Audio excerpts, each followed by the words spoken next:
Assalamualaikum warahmatullahi wabarakatuh. Halo Hakifilas. Setelah kemarin bahas yang perfect, di video kali ini waktunya kita bahas tentang future. Nah, di video kali ini kita bakal membahas tenses, yaitu simple future dan future continuous tense. Oke, kita langsung aja ke materinya. Nah, simple future tense. Mari kita preteli satu-satu, dilihat dari namanya. Future. Future itu artinya apa? Future adalah masa depan, berarti tenses ini ada hubungannya dengan masa depan. Nah, atributnya future ini adalah will ditemani oleh verb 1. Maka bisa disimpulkan bahwa fungsi dari simple future tense adalah menyatakan kejadian yang akan terjadi atau kegiatan yang akan dilakukan di masa yang akan datang atau di masa depan, dan kegiatan tersebut, aktivitas tersebut itu langsung selesai pada saat itu juga, artinya tanpa durasi. Nah, keterangan waktu atau adverb of time yang digunakan biasanya adalah tonight, tomorrow, next Wednesday, 2 years later, dan juga yang lain-lain. Intinya, keterangan waktu yang menjelaskan bukan hari ini, bukan juga kemarin, tetapi masa depan. Oke, nah sekarang kita lihat contohnya.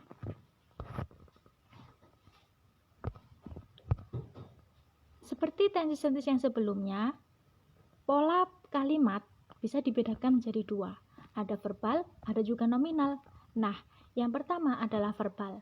Diingat-ingat ya, kalau verbal adalah yang diikuti oleh kata kerja aktif. Nah, di simple future tense sangat mudah sekali, yaitu adanya will kemudian diikuti oleh verb 1 murni, artinya tidak boleh ditambah s ataupun es. Contoh, lights will guide you home. Bacanya nggak usah sambil nyanyi ya. Lights will guide you home. Light subjeknya, kemudian ada will, kemudian diikuti oleh verb 1 murni. Begitu juga di negatif, lights will not guide you home. Nah, will not ini biasanya biar lebih keren gitu waktu ngomongnya, kita pronounce-nya jadi won't gitu aja. Nah, yang terakhir di pola pertanyaan, will lights guide you home? Jadi will-nya ditaruh depan, kemudian langsung diikuti subjeknya, baru kata kerjanya gitu. Oke? Nah, itu untuk verbal. Nah, untuk nominalnya gimana? Dikarenakan nominal, maka yang wajib ada adalah apa ayo? Yang wajib ada adalah to be atau auxiliary. Nah, dikarenakan future adalah ciri-cirinya will, maka harus diikuti oleh auxiliary be. Gitu, oke? Jadi ciri-cirinya nominal di simple future tense adalah will diikuti oleh auxiliary be. Contoh, I will be there to save the day. Nah, I will be there to save the day. Kalau di nominal tidak boleh diikuti oleh kata kerja ya. Bolehnya diikuti oleh selain kata kerja. Entah itu adverb of place, entah itu adjective ataupun yang lain. Yang penting bukan kata kerja. Contohnya, I will be there to save the day. Setelah will kemudian ada be, karena ini adalah nominal, di situ diikuti oleh there. Jadi there ini kan bukan kata kerja, tetapi kata keterangan tempat. I will be there to save the day. Nah, pola negatifnya gimana? Mudah sekali. I won't be there to save the day.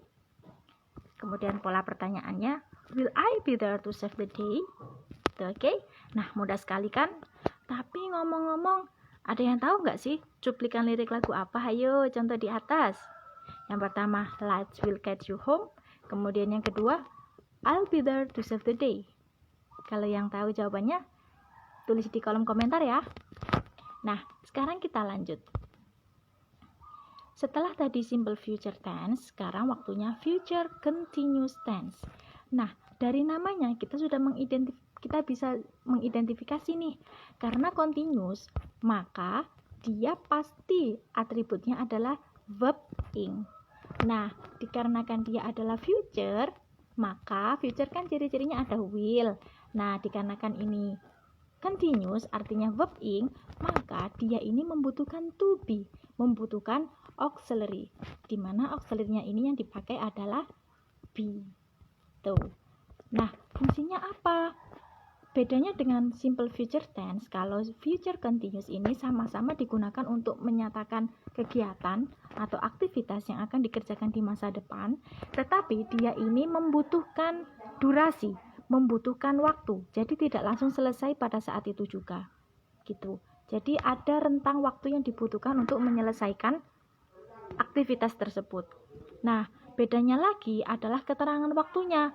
Kalau di simple future tense itu cukup tonight, terus kemudian tomorrow, next Sunday. Bedanya kalau future continuous, dia ini ada keterangan waktu yang spesifik. Jadi ada jamnya. Contohnya, tomorrow at 8 a.m. Next Wednesday at 2 p.m. At 8 p.m. tonight. Nah, bisa dilihat bedanya kan? Jadi, kalau future continuous tense ini dia ada keterangan waktu, ada jamnya, dia lebih spesifik. Tuh. Nah, sekarang kita lihat aja di contoh. Sama, tetap ada verbal, ada juga nominal. Nah, kalau verbal seperti yang saya bilang tadi adalah will, kemudian ada be, karena dia adalah continuous, kemudian diikuti oleh verb ing. Contoh, she will building her own hotel at 9 a.m. next week. Nah, dia akan sedang membangun hotelnya sendiri pada jam 9 minggu depan. Nah, kita bisa lihat, kita juga bisa membedakan konteks yang digunakan di future tense, simple future tense, dan future continuous tense. Kalau di simple future tense itu apa ya?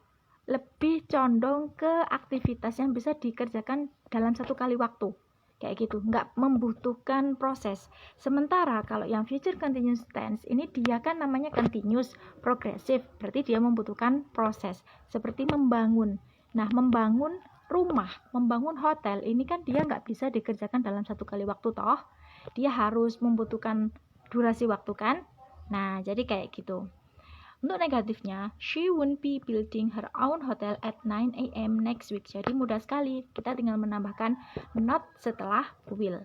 Nah, sementara itu kalau di pola pertanyaan kita tinggal meletakkan will di depan, kemudian diikuti subject, kemudian baru be verb ing-nya. Will she be building her own hotel at 9 a.m. next week? Tuh. Nah, sekarang ganti yang nominal. Sama seperti yang tadi, sama seperti yang simple future.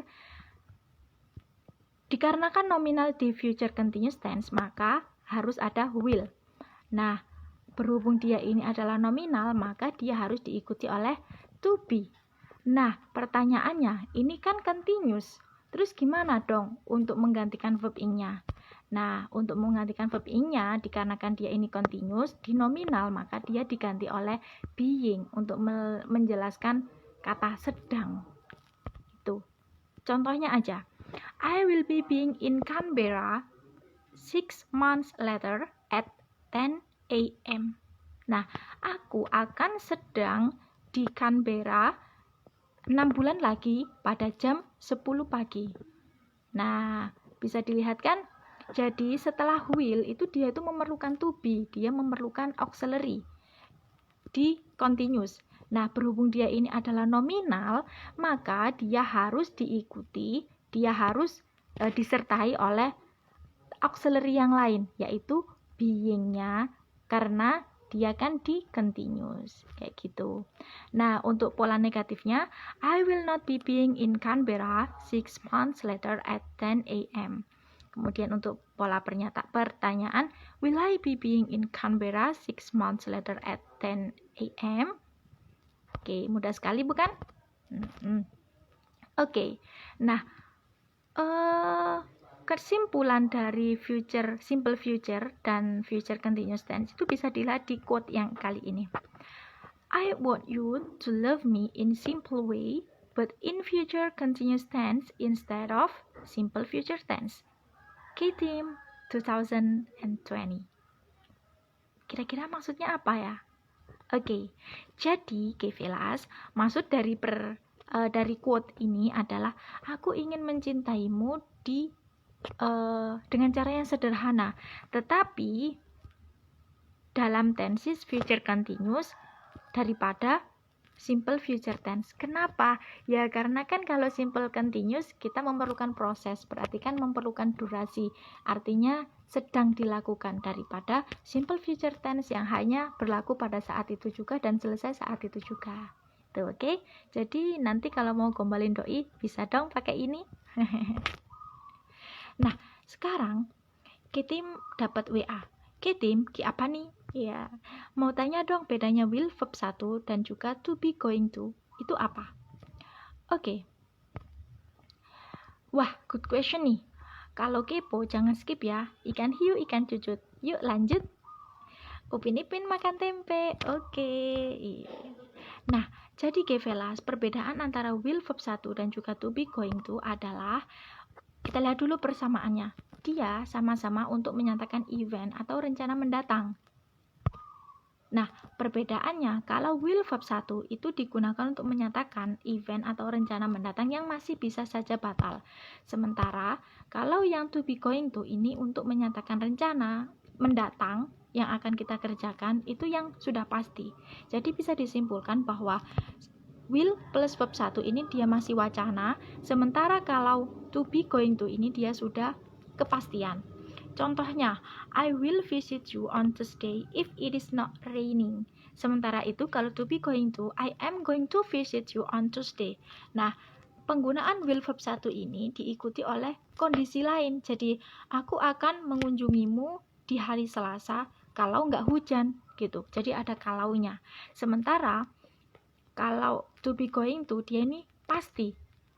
Aku akan mengunjungimu di hari Selasa kayak gitu. Jadi nggak ada conditional nggak ada situasi yang akan menghalangi kegiatan itu terjadi kayak gitu. Jadi kalau will verb 1 ini dia masih wacana, sementara kalau to be going to ini dia sudah kepastian. Itu ya Kevelas.